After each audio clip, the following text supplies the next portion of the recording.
The expression is I call dibs. I call dibs is an expression we use when you claim something, when you say something is yours before you get it, before you receive it. Example, we're cooking chicken for dinner. We're cooking a whole chicken. And I want the leg. That's my favorite piece. I want the leg. So I say, I call dibs on the drumstick. That's right, the leg is called the drumstick. So I use the expression, I call dibs on the drumstick. That means I'm claiming the drumstick as mine before I receive it. You can use two verbs for this expression. You can say I call dibs or I got dibs. And use the preposition on. I call dibs on the drumstick. Or I can say I got dibs on the drumstick. That means it's mine. I'm claiming it in advance. We're using got here as part of a structure that we don't really use correctly in America. In British English, they say, I have got. Contraction, I've got. Well, in America, we say it two ways. We say I've got or just I got. And we use them both the same. So you can say, I got dibs or I've got dibs. Both are correct in America. So to practice calling dibs, we need to learn all the pieces of the chicken. First, I call dibs on the drumstick. That's the chicken leg. You also have the breast, the chicken breast. You have one chicken breast, two chicken breasts. Or maybe you like the thigh. You have one thigh and two thighs. These are chicken thighs. And the smallest piece is the wing. You have one wing and two wings. So you have four options: the wing, the thigh, the breast, or the drumstick. So I called dibs on the drumstick. He called dibs on the chicken breast. What about you? What do you call dibs on? Very good. And what did he call dibs on? Did he call dibs on the chicken breast? That's right. And what about me? What did I call dibs on? That's right. I called dibs on the drumstick. So remember this important expression. You can say I call dibs on or I got dibs on. Both are common. Both are correct. Today we're learning this expression, the next of kin. The next of kin is the closest family member to that person. Example, they need to notify the next of kin. That means they need to tell or notify the closest relative of that person. They need to notify the next of kin. Pronunciation, kin. We use the short I like this is. Kin. They need to notify the next of kin. I heard this on the news yesterday because there was another shooting in the United States. So they said they could not identify the victims until they notified the next of kin. That means the family. In the present, they can't. They can't identify the victims of the shooting until they notify the next of kin. Let's practice. Can they identify the victims of the shooting? That's right, they can't identify the victims of the shooting. Why not? What do they have to do first? That's right, first they need to notify the next of kin. They need to tell their family first. So remember the expression, next of kin. It means the closest family member of that person. This expression has two forms. I can use the negative form and say don't. Don't sell yourself short. When you hear it all together, don't sell yourself short. Don't sell yourself short. But what does it mean? It's a way to encourage someone. If someone says they can't do it, they think they're not good enough, or they don't have the ability to do something, and you think they do have the ability, you want to encourage them and tell them they can do it. You can use this expression. Don't sell yourself short. You can do it. Let's hear some examples. Don't sell yourself short. Don't sell yourself short, Brittany. Don't sell yourself short. Don't sell the program short. Don't sell yourself short, Judge. You're a tremendous slouch. Or I can say it this way. I can say you're selling yourself short. It means the same thing. You can do it. You can do more than you think. So if your friend says, I can't do it, I'm not good enough, you can say, you're selling yourself short. You can do it. Let's hear some examples. Sweetheart, you're selling yourself short. Rick, you're selling yourself short. No, you're selling yourself short. I think you're selling yourself short, Mom. So remember, we have two forms of this expression. Don't sell yourself short, or you can say, you're selling yourself short. It's the same idea. You're encouraging someone, telling them they can do it. Because they think they can't. You tell them, yes, you can. Don't sell yourself short. The expression is, what's good for the goose is good for the gander. And dictionaries don't agree on what this expression means. Some dictionaries say that it means if a man does something, then a woman can do it too. And other dictionaries say the opposite. They say it means if a woman does something, a man can do it too, because a goose is a girl and a gander is a boy goose. That makes the most sense, but in reality, we use it for any person. If any person does something, and you think you should be able to do it too, you say this expression, what's good for the goose is good for the gander. Example, my boss takes a 2-hour lunch break. I normally only have 30 minutes for lunch. So if I find out that my boss takes a 2-hour lunch break, I say, what's good for the goose is good for the gander. That means I'm going to take a 2-hour lunch break too, because he can do it, I can do it too. If he receives this treatment, then I should receive the same treatment. So let's practice. What do you say if you find out that your boss takes a 2-hour lunch break? That's right, I say what's good for the goose is good for the gander. I'm going to do it too. Example, there's a married couple, and the husband goes on vacations to Las Vegas with his friends.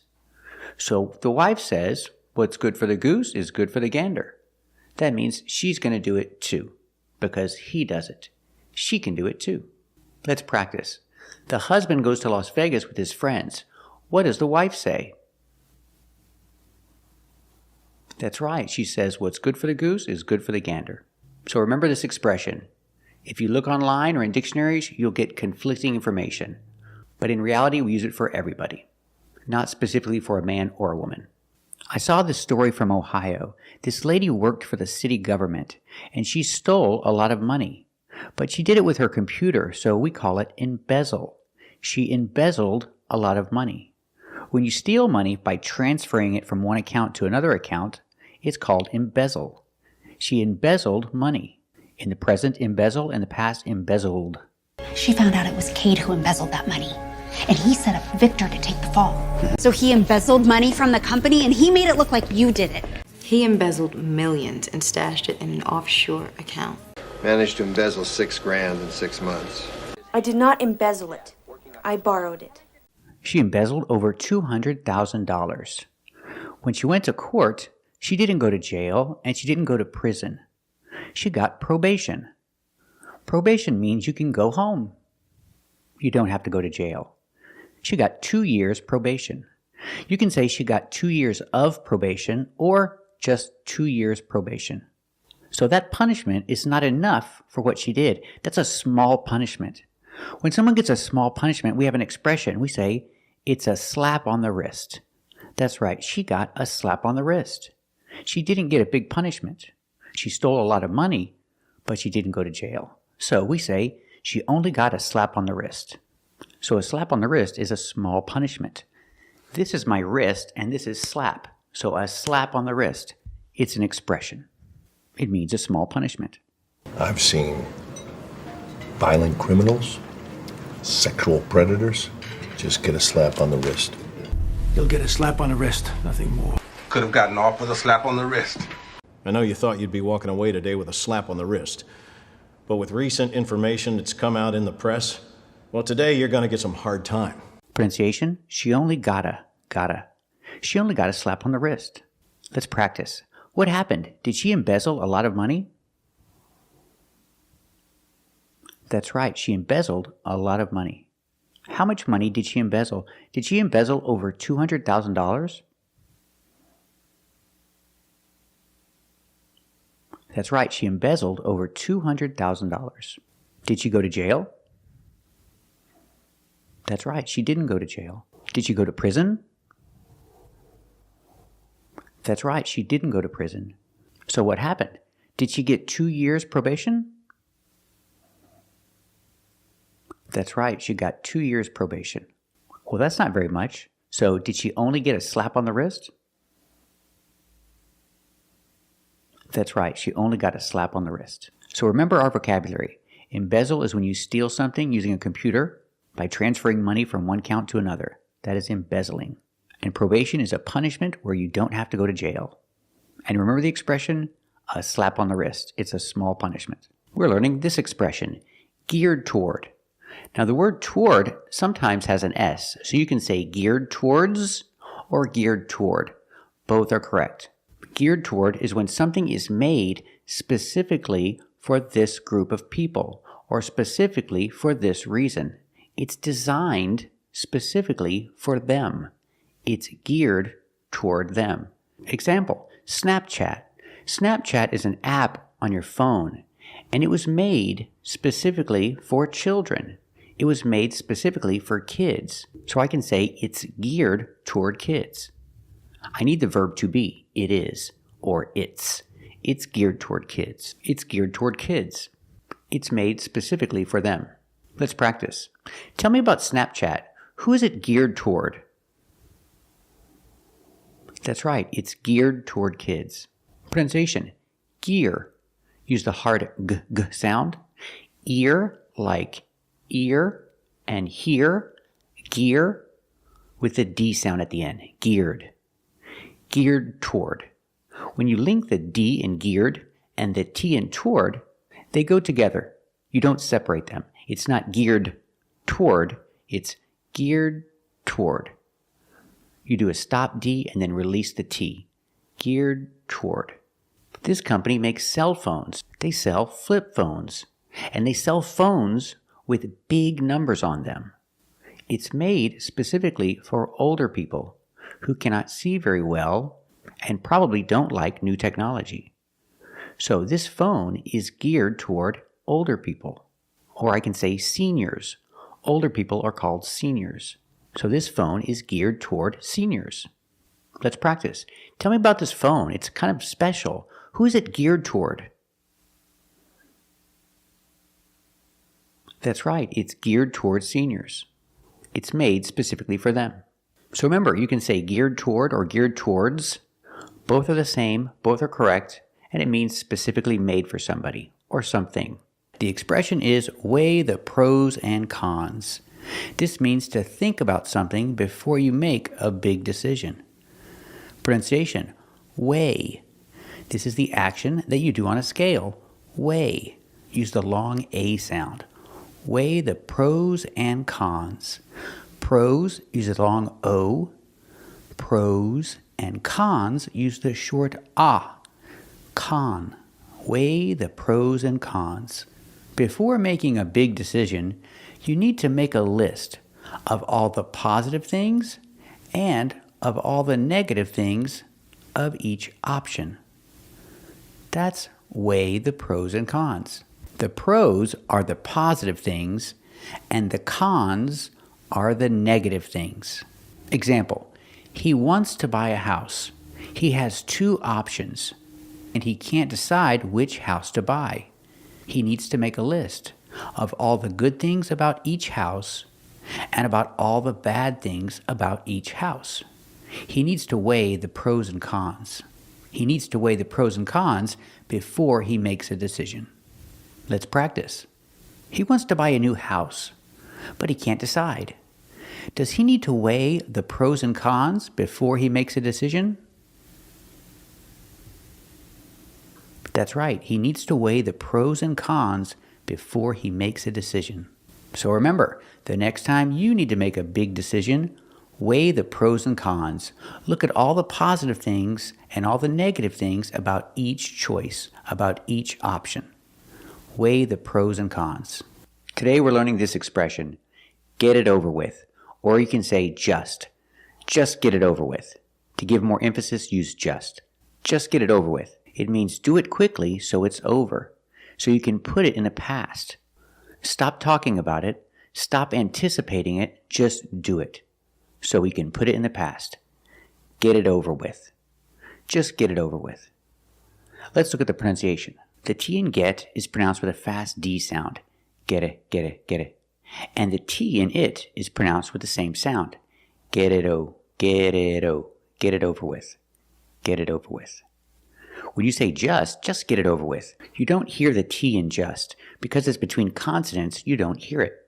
Listen, just get it over with. Just get it over with. Let's hear some examples. Why don't you take your dive and get it over with? Just do it and get it over with. Just get it over with. Just get it over with. Example, He's at the dentist's office, and he wants it to be over. He wants the dentist to finish quickly so he can put this experience in the past. So he wants to get it over with. You can use emphasis and say just. He just wants to get it over with. Remember, the placement of just is always before the verb. Just once. Just needs to be before the verb once. He just wants to get it over with. Let's practice. Does he want to get it over with? That's right. He just wants to get it over with. We're learning the expression, you have your work cut out for you. We can use any possession. I have my work cut out for me. You have your work cut out for you. It means you have a lot of work to do. You have a big job that you need to do. Remember to use possession. I have my work cut out for me.